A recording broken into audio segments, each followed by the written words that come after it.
ಈ ಹಿಂದಿನ ಸುದ್ದಿಯಲ್ಲಿ ಹೇಳಿದ್ವಿ, ವರಿಷ್ಠರ ಭೇಟಿಗೆ ದೆಹಲಿಗೆ ಹೋಗಿರುವ ಸಚಿವ ಸತೀಶ್ ಜಾರಕಿಹೊಳಿ ಅವರು ಒಬ್ಬರೇ ಹೋಗಿಲ್ಲ, ಅವರ ಜೊತೆ ಕೆಲವು ಶಾಸಕರಿದ್ದಾರೆ.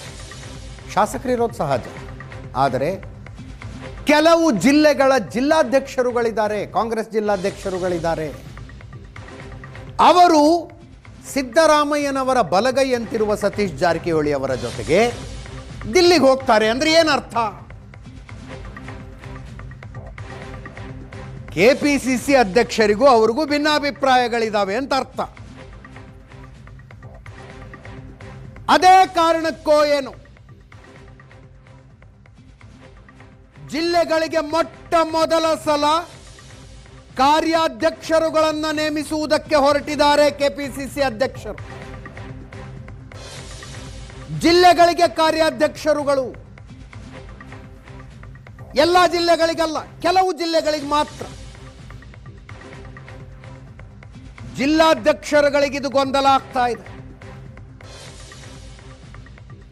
ಬೇಜಾರು ಮಾಡ್ಕೊಂಡಿದ್ದಾರೆ ಅವರು.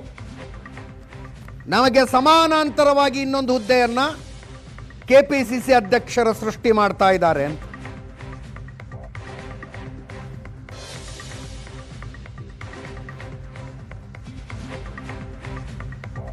ತಮಗೆ ಗೊತ್ತಿಲ್ಲದ ಸೀಕ್ರೆಟ್ ಟಾಸ್ಕ್ಗಳನ್ನ ಕಾರ್ಯಾಧ್ಯಕ್ಷರುಗಳಿಗೆ ಕೊಟ್ಟಿದ್ದಾರೆ ಅಂತ ಜಿಲ್ಲಾಧ್ಯಕ್ಷರುಗಳಿಗೆ ಅನುಮಾನ.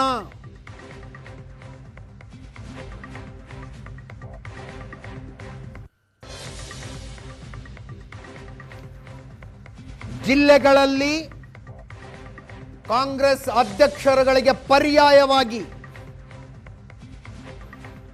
ಇನ್ನೊಂದು ನಾಯಕತ್ವವನ್ನು ಹುಟ್ಟು ಹಾಕಲಾಗ್ತಾ ಇದೆ ಅಂತ ಜಿಲ್ಲಾಧ್ಯಕ್ಷರುಗಳಿಗೆ ಬೇಜಾರು.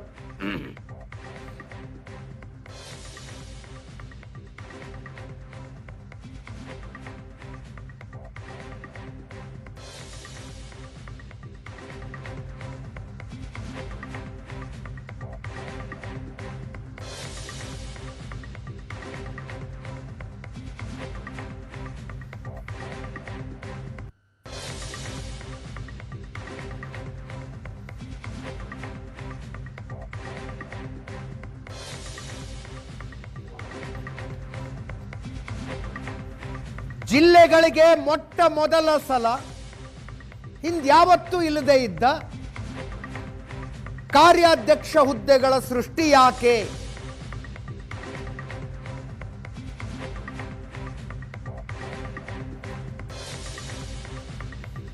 ಕೆಪಿಸಿಸಿ ಅಧ್ಯಕ್ಷರ ತಲೆಯಲ್ಲಿ ಏನಿದೆ?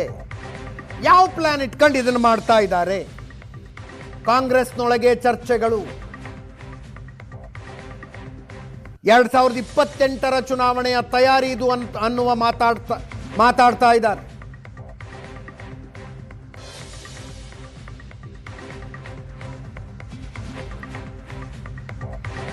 ತಮಗೆ ನಿಷ್ಠರಲ್ಲದ ಜಿಲ್ಲಾಧ್ಯಕ್ಷರುಗಳನ್ನ ಪಕ್ಕಕ್ಕಿಟ್ಟು ಕಾರ್ಯಾಧ್ಯಕ್ಷರುಗಳಿಗೆ ಟಾರ್ಗೆಟ್ ಕೊಟ್ಟು ಡಿ.ಕೆ. ಶಿವಕುಮಾರ್ ಅವರು ಕೆಲಸ ತೆಗೆಸ್ತಾರೆ ಅಂತ.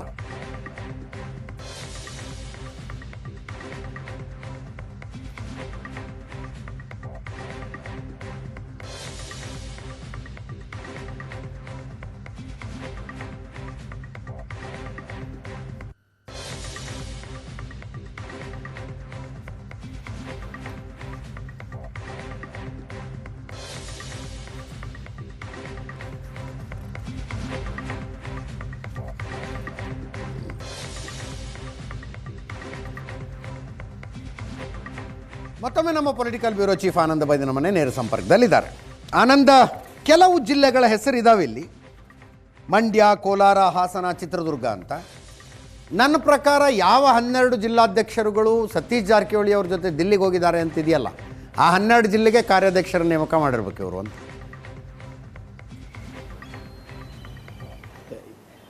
ಅಜಿತ್, ಇಲ್ಲಿ ಬಹಳ ಪ್ರಮುಖವಾಗಿ ಸಂಶಯ ಕಾರಣವಾಗಿರ್ತಕ್ಕಂಥದ್ದು, ಸಹಜವಾಗಿ ಸಂಘಟನಾತ್ಮಕ ಉದ್ದೇಶ ಇಟ್ಕೊಂಡು ಕಾರ್ಯಾಧ್ಯಕ್ಷರ ನೇಮಕ ಮಾಡಿದ್ರೆ ಯಾವುದೇ ರೀತಿ ಸಮಸ್ಯೆ ಇಲ್ಲ. ಬದಲಾಗಿ ಇದ್ರ ಹಿಂದೆ ಬೇರೆ ರೀತಿಯಾಗಿರ್ತಕ್ಕಂಥ ಉದ್ದೇಶಗಳಿರುವ ಕಾರಣಕ್ಕಾಗಿ ಇದೊಂದು ರೀತಿ ಆಕ್ಷೇಪ ಕಾರಣ ಆಗಿದೆ. ನಾವು ಈಗ ಹಾಸನ, ಕೋಲಾರ ಸೇರಿದಾಗೆ ಪ್ರಮುಖ ಜಿಲ್ಲೆಗಳ ಕಾರ್ಯಾಧ್ಯಕ್ಷರ ನೇಮಕ ಸಂಬಂಧಪಟ್ಟ ಹಾಗೆ ಈಗ ಅಧ್ಯಕ್ಷರು ತೀರ್ಮಾನ ತೆಗೆದುಕೊಂಡಿದ್ದರೆ ನೇಮಕಾತಿ ಕೂಡ ಆಗಿದೆ. ಆದರೆ ಕೆಲವೊಂದಷ್ಟು ಟಾಸ್ಕ್ಗಳನ್ನು ಈ ಕಾರ್ಯಾಧ್ಯಕ್ಷರಿಗೆ ಕೊಟ್ಟಿದ್ದಾರೆ ಅಂತಕ್ಕಂಥ ಇಲ್ಲಿ ಚರ್ಚೆ ಆಗ್ತಿರುವಂಥ ವಿಚಾರ.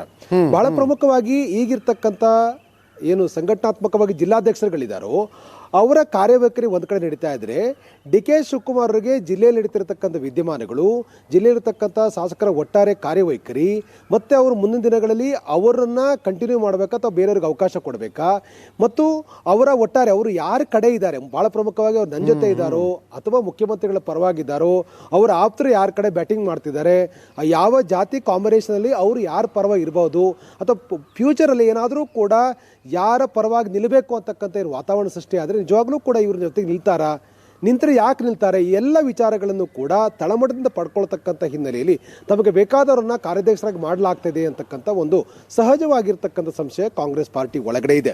ಆ ಕಾರಣಕ್ಕಾಗಿ ಅಧ್ಯಕ್ಷರ ಜೊತೆಗೇ ಕಾರ್ಯಾಧ್ಯಕ್ಷರ ನೇಮಕಾತಿ ಮಾಡ್ತಕ್ಕಂಥ ಏನು KPC ಅಧ್ಯಕ್ಷರ ಕ್ರಮದ ಬಗ್ಗೆ ಆಕ್ಷೇಪಗಳು ವ್ಯಕ್ತವಾಗ್ತಾ ಇರುವಂಥದ್ದು. ಇನ್ನೊಂದು ಬಹಳ ಪ್ರಮುಖವಾಗಿ ಕೆಲವೊಂದಷ್ಟು ಜಿಲ್ಲೆಗಳಲ್ಲಿ ಜಿಲ್ಲಾಧ್ಯಕ್ಷರ ನೇಮಕಾತಿ ಸಂಬಂಧಪಟ್ಟ ಹಾಗೆ ಮುಖ್ಯಮಂತ್ರಿಗಳು ಪ್ರಭಾವವನ್ನು ಹೊಂದಿದ್ದಾರೆ.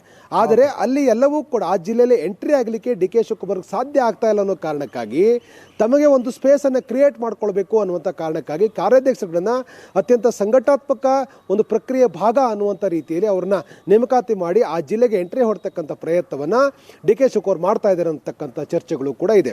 ನಾವು ಗಮನಿಸಬಹುದು, ಉತ್ತರ ಕರ್ನಾಟಕ ಭಾಗ ಪ್ರಮುಖವಾಗಿ ಬೆಳಗಾವಿ ಜಿಲ್ಲೆಯಲ್ಲಿ ಯಾವುದೇ ರೀತಿಯಾಗಿರ್ತಕ್ಕಂಥ ರಾಜಕಾರಣದ ಒಂದು ಪ್ರಕ್ರಿಯೆಗಳನ್ನ ಡಿ ಕೆ ಶಿವಕುಮಾರ್ ಮಾಡಿ ಸಾಧ್ಯ ಇಲ್ಲ. ಯಾಕಂದ್ರೆ ಸತೀಶ್ ಜಾರಕಿಹೊಳಿ ಅವರು ತಮ್ಮದೇ ಆಗಿರ್ತಕ್ಕಂಥ ಒಂದು ಪ್ರಾಬಲ್ಯವನ್ನು ಹೊಂದಿದ್ದಾರೆ.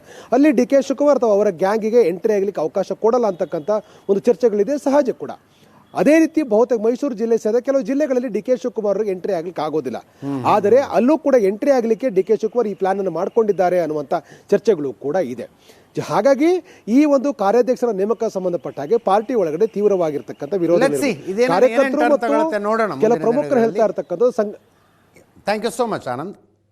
ಇದರೊಂದಿಗೆ ಇವತ್ತಿನ ಪಾರ್ಟಿ ರೌಂಡ್ಸ್ ಮುಗಿಸ್ತಾ ಇದ್ದೀವಿ.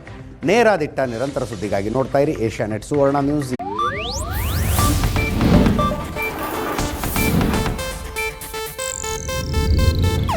ಇದು ಏಷ್ಯಾನೆಟ್ ನ್ಯೂಸ್ ನೆಟ್ವರ್ಕ್ ಪ್ರಸ್ತುತಿ.